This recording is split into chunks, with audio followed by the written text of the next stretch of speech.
Welcome to another episode of Beyond the Locker Room. I'm your host, Brian Tull, and today we're going to discuss the Indiana Pacers. I mentioned last week they were on my mind. I was considering doing an episode on them last week, but I went with the Deshaun Jackson story. But this week, the Pacers are still kind of messing up, and it's 2 weeks or 3 weeks of this type of basketball, and so I got to speak on it. So let's get into it. First thing, let me start with what happened last night. And for those of you who don't know, the Pacers pretty much, benched their starting five. They sat for the night, had the day off, and they played with, the second team and a lot of the scrubs in this case to play against the Milwaukee Bucks, which isn't saying much. The fact they won the game, I think, by 3 points against the Bucks, I think it says more about the Bucks than it does about the Pacers. The Bucks are doing a good job of trying to get that first pick overall. For their sake, I hope they get it. I'm not sure if Andrew Wiggins would like to be going to Milwaukee, but we'll see. Or Anthony Parker, but it looks like right now it might be Wiggins, considering Parker may not be coming out. But we'll see. That's a discussion for another day.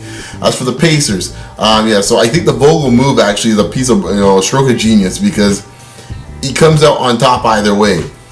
If they had played the starters and say they look pretty poor, or say they even lost the game against the Pacers or against the Bucks, and how things were going, anything was possible. They almost lost a game a few weeks ago against the Sixers. So, with that said, I think it made it easier for him to bench them, and he comes out as a winner either way. Because if they happen to lose with the second tier guys and second string guys, there's no big thing. It also plays the point in this case. He said that, we'll rest and we'll rest up for the playoffs. We're not going for the 1 seed. It takes the pressure off of that as well too. And they ended up winning, and lo and behold, after Miami lost last night, they're back in the first place again. So I don't know if it's a long-term solution, but we'll see. But as far as the overall Pacers issues goes, here's my take on it. I have never been one prescribed to a team that's like all defense all the time. I like defensive teams. Obviously, I like the Bad Boys and the Pistons teams. But I think people always like to correlate the Pistons when it comes to just defense. Is that, they were a defensive team, but they also had offense too when they were in their heyday for, say, 87 to 90. Those teams there, they stuck with defense stuff like that, but they had guys that were on there that were offensive-minded players and bought into a defensive system. I mean, you look at guys like, of course, Isaiah Thomas, a Hall of Famer, Joe Dumars, a Hall of Famer. Those guys were were scorers in this case here. And I think when you look at the team, Mark Aguirre, another one who was the same way, who actually, reduced and conformed his game coming from Dallas as like a 25 point per game guy to a guy that was like, maybe giving you 16, 15, 17 a night in Detroit. So I think comparing Indiana to a team like that, I think is a poor correlation, because I think those guys there on that Pistons teams will give you 20 plus any given night. There's about 5-6 guys off the top of my head that would give you that any given night. The backcourt, the three-headed monster, you add Vinnie Johnson in there, you throw in Lambeer, you throw in, would get hot and give you 20 points, you throw in Aguirre, and all of a sudden you see a team that's, that has a capability of like 4 or 5, maybe 6 guys. Even James Edwards once in a while would get off once in a while. So, with a big scoring night. So I think when you look at the team they had there compared to what we're looking at now with Indiana, it's a different story, where I only see about 2 guys consistently could give you a 20-point night. Obviously, Paul George is an all-star, big-time player. I think Stevenson's another guy probably could give you 20 on any given night. And I think the third guy is West. I think Hibbert, he can get 20 once in a while, but Hibbert is just not a gifted offensive player. And I think that's really one of the flaws with this team right now, is that they want to throw it in the post to Hibbert, which is what I think they would like to do, and what the coach would want to do, throw it inside to Hibbert. But Hibbert just doesn't have the skill set, in my mind, to be a guy who can dunk the ball in the post and he gets his game going. I don't think that's really his. I think his strength is being a defensive player, getting a few touches a game, and that's it. Now the other problem is that the perimeter players. They have a bunch of perimeter players really that can't shoot. So that's another problem, because when you have Stevenson out there jacking up 20-footers consistently, that's not a good look. My biggest issue I've had since the beginning of time when it comes to this Pacers team when Larry Bird put together was the point guard situation. Bird addressed a ton of, quite a few things over the offseason and trade deadline. Bringing in Bynum, who's not playing, bringing in Evan Turner to help handle the ball, pretty much essentially Granger out, Turner in. I think what happens with that is that Turner, who's a guy who's been putting up a lot of Revlon numbers in Philadelphia, they look good on the stat sheet, cosmetic and giving it to 18, 20 points.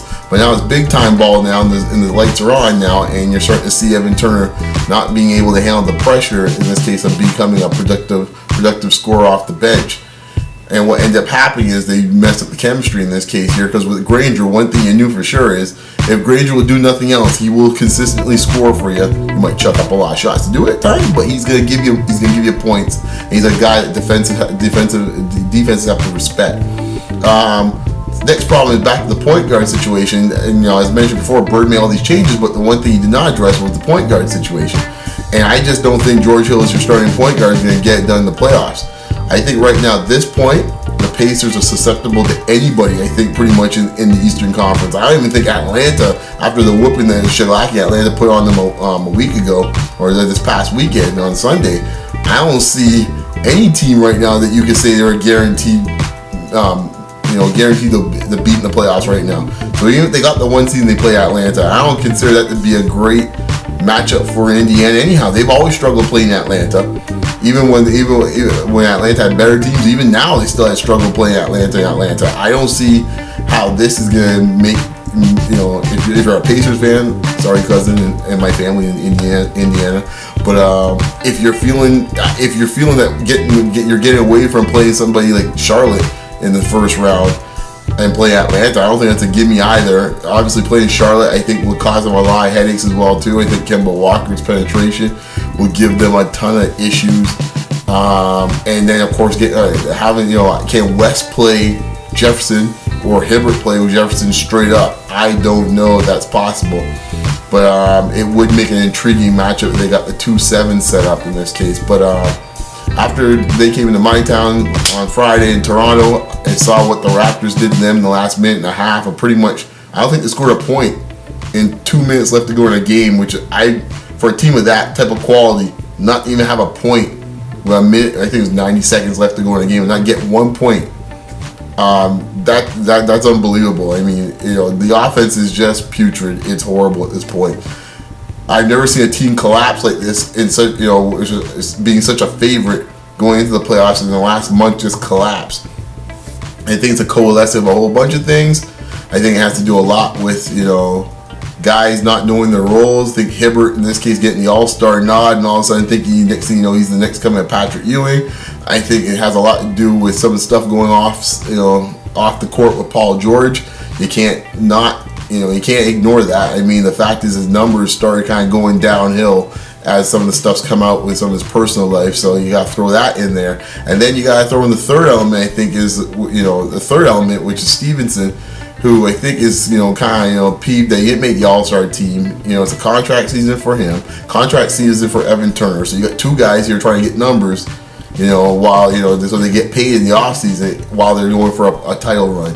You throw that in there, and then all of a sudden, throw in there already the issues they had going into the season, which is they're a team that turns over the ball quite a bit, and have issues with ball handling and ball security.